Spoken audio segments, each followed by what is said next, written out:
The nation's longest-serving juvenile inmate who was sentenced to life in prison has been freed after spending 68 years behind bars, during which he refused to apply for parole because he says he never. Joseph Ligon, 83, was 15 years old when he was sentenced to life imprisonment in 1953 for taking part in a string of robberies and assaults with a group of drunk teens in Philadelphia. 2 people died as a result of those crimes, though Ligon told the Philadelphia Inquirer that he did. In 2012, the Supreme Court ruled that mandatory life sentences imposed on juveniles constituted cruel and unusual punishment and were thus unconstitutional. After the ruling, Pennsylvania was among several states that refused to reduce the life sentence. Share this article. 4 years later, the court ordered states to retroactively reduce the sentences of those who were given life terms for crimes committed when they were juvenile. In the wake of the rulings, the state of Pennsylvania resentenced Ligon and more than 500 other juvenile lifers to reduced prison terms that included life. In 2017, Ligon was resentenced to 35 years to life.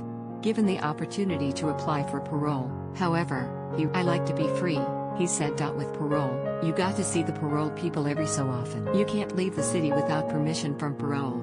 That's part of freedom. Bradley Bridge, a public defender who has represented Ligon as his attorney since 2006, went to federal court and asked for his client to be released. The Constitution requires that the entire sentence, both the minimum and maximum terms imposed on a juvenile, be individualized, and a one-size-fits-all cannot pass constitutional muster.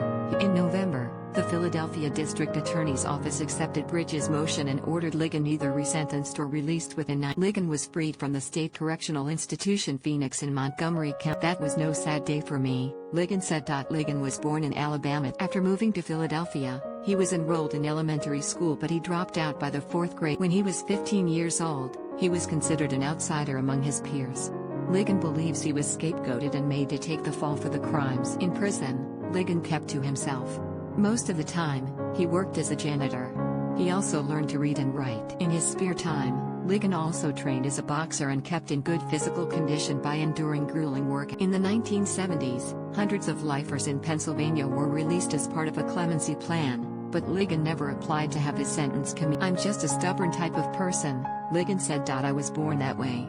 Bridge said his client's case is an illustration of the excesses of the criminal justice system. We waste people's lives by over-incarcerating, and we waste money by over-incarcerating. His case graphically demonstrates the absurdity of wasting each. Bridge added, hopefully his release, and the release of the juvenile lifers in general, will cause a re-evaluation of the way we incarcerate.